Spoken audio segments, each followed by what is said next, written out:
Like any modern competitive metagame, Sword and Shield VGC has gone through a variety of changes in its meta throughout the years. These changes come from new rule sets to newly available Pokemon available for use. With Sword and Shield competitive format ending in just 1 month, and our first and only worlds coming to a close, I wanted to talk about the evolution of the Sword and Shield metagame from the beginning to now. A full disclaimer before we start, I won't be going too in-depth for each new format, as trying to analyze the full meta from start to finish of even just one format could be an entire video by itself. Instead, I will just be bringing up prominent Pokemon and playstyles that emerged throughout the series, and the changes from each respective format. So without further ado, let's start with the beginning. Like any beginning of a brand new metagame, the first season was filled with experimentation, players testing out what strategies and Pokemon would end up shaping the meta. With the new mechanic of Dynamax, players were trying to find out what would be some of the most broken strategies centered around it. Something that quickly caught on was Max, Air, Stream. With the newly introduced dynamic speed mechanic, speed boost would take effect immediately, so a fast max airstream would most likely make their second Pokemon the next fastest Pokemon in the turn order, making offensive pressure much more dangerous. We'll talk about the main abusers to this strategy later on once we go over the common cores. The next really big strategy that came out from Dynamax came from a certain item, the weakness policy. For those that don't know, a weakness policy is a held item that will grant a +2 in both attack and special attack if the Pokemon is hit by a super effective move. Since it boosts both attack stats, any type of attacker can benefit from this boost. While this item existed since Generation 6, it was not common as it lacked practicality. Most defensive-based Pokemon can't comfortably live any super effective hit on them, as they will most likely faint from it, or if not faint from the second attack after. Dynamax, however, seems custom-made to abuse this item to the fullest while minimizing the risk. With Dynamax, the Pokemon gets their HP doubled instantly, and has their attacks boosted further in damage, meaning they can tank a significantly more amount of damage and dish out ludicrous amounts of damage in return with their boosted max moves. Once this strategy caught on, almost every team had a weakness policy somewhere on their team, and it would be up to the opponent to figure out which one had it in fear of proccing it and getting punished. Okay, so I'm gonna max lightning to the Tapu Fini. That should do a lot of damage, at least 75%. And then also set up terrain for me. Okay, that should be a pretty safe play. Unless it's like weakness policy or something. Only that, the most common use was a self-proc of the weakness policy, where the policyholder's own ally will attack it, preferably with a weak move, and instantly activate it before the Pokemon attacks, no longer relying on the opponent to do it. Now that we've gone over common Dynamax strategies, let's go over the common cores that were developed in Series 1. The three main types of teams I'll talk about are Dragapult Core, Sand Core, and Trick Room. Remember how I brought up Max Airstream? Well, Dragapult was by far the best abuser of this mechanic, as he had access to Airstream as well as having by and far the fastest base speed in the metagame. This thing is fast. Like, it was way too fast. Dragapult wasn't only good for speed control though. What made it one of the most powerful Dynamax mons in the meta was its combination of powerful stabs, Max Phantasm, and Max Wormwind. These allowed Dragapult to either snowball damage with defense drops from Phantasm, or artificially up the team's defense with attack drops from Wormwind. Dragapult was most common on balanced teams that featured strong, all-rounder Pokemon for different situations, like Arcanine for Intimidate and Rotom Wash to deal with Sand. Whimsicott was common on Pult teams, as well as many others for its consistent Tailwind setting with Prankster and other strong support options that would keep it meta-relevant for all of Sword and Shield. However, we can't talk about support without talking about the actual most used Pokemon in the format, Togekiss. Togekiss would become the most used Pokemon in the format for its sheer versatility and good matchups, such as against Dragapult. Togekiss is able to perform multiple roles such as support with Follow Me, Helping Hand, and Yawn. Togekiss could even run an all-out viable attacking set that made use of its Stab Airstream and powerful 50% crit rate with Scope Lens and Super Luck. This made Togekiss a much more unpredictable threat that had cemented it as the best Pokemon in the tier. And now onto the next core, Sand teams. Sand was by far the most dominant weather for Series 1, as they had the best weather setter in T-Tar and abuser in Excadrill. The other weather teams were not prominent, as they were lacking in strong options for their cores. Until later. Foreshadowing. Most importantly, Sand did very well into Dragapult and Togekiss, as Tyranitar can KO Dragapult with his dark moves, and Excadrill can outspeed Dragapult in Sand. Both of these Pokemon did well into Togekiss as well. Tyranitar almost always ran weakness policy, as its natural bulk in Sand made it almost impossible to OHKO. Excadrill calmly ran Focus Sash for longevity, or Life Orb to maximize its fast offense. Another indirect buff to Sand is that at this point in time there were very few viable Intimidate users to go against them, as the best one, Arcanine, loses hard to both of them, and other ones like Scrafty, while good into Sand, didn't do well into the meta because of Togekiss. Their best counters were either stealing speed control with something like Tailwind, or burning them with something like Will-O-Wisp. Conkeldurr became a very common anti-meta pick solely for its strong matchup into Sand, with its priority Mach Punch in bulk. Another playstyle that became much more prominent around this time was Trick Room teams. Trick Room teams were on the opposite spectrum of speed control. For those that don't know how it works, once Trick Room is set up, for the next 4 turns the turn order of the Pokemon on the field is reversed, meaning the slowest Pokemon will move first and the fastest last.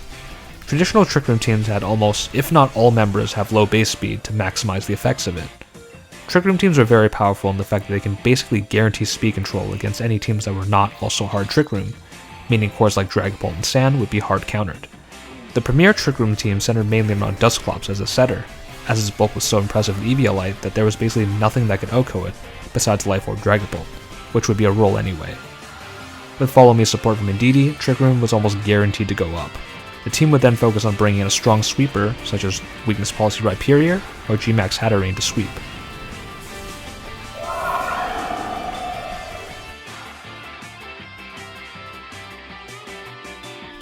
And now on to Series 2. For Series 2, we did not see much change to the metagame yet, as this was still very early into the meta, and the only changes were a few Gigantamax Pokemon that were banned prior were now available for use. The most notable Gmax forms that became usable were Charizard and Snorlax. For Snorlax, his unique Gmax form changes normal moves into Gmax Replenish, which had the effect of giving Snorlax a 50% chance to recover a used berry. This had powerful synergy with Snorlax's ability Gluttony, which let Snorlax eat its berries at an earlier HP threshold, 50% instead of 25%.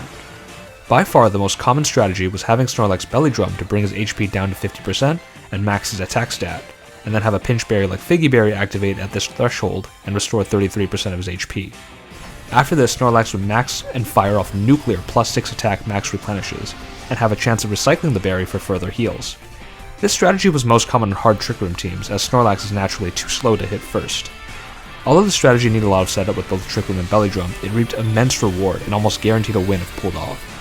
Also, this strategy could still be viable without one or the other, so it's not required to get both. And now for the most meta-defining Gmax, Charizard. Earlier I talked about how Sand was the strongest weather team as they had the best abuser and setter available from the other weather teams. Gmax Charizard is the first piece added of many more to come that would make Sun into the most carried consistent teams for Sword and Shield VGC.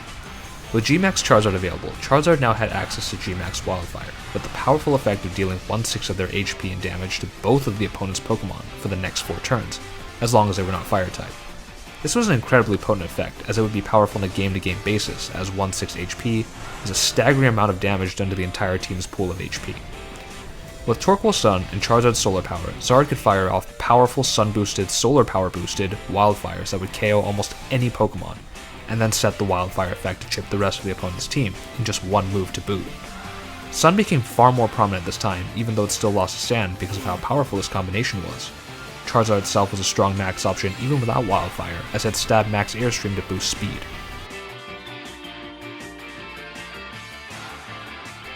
Series 3 once again increased the available Pokemon usable for battle. The first change is more Gmax forms added from the ban list. The most meta-defining one added was Gmax Lapras. Lapras became very common in early Series 3 as it had a powerful max move in Gmax Resonance, which gave the effect of Aurora Veil after use.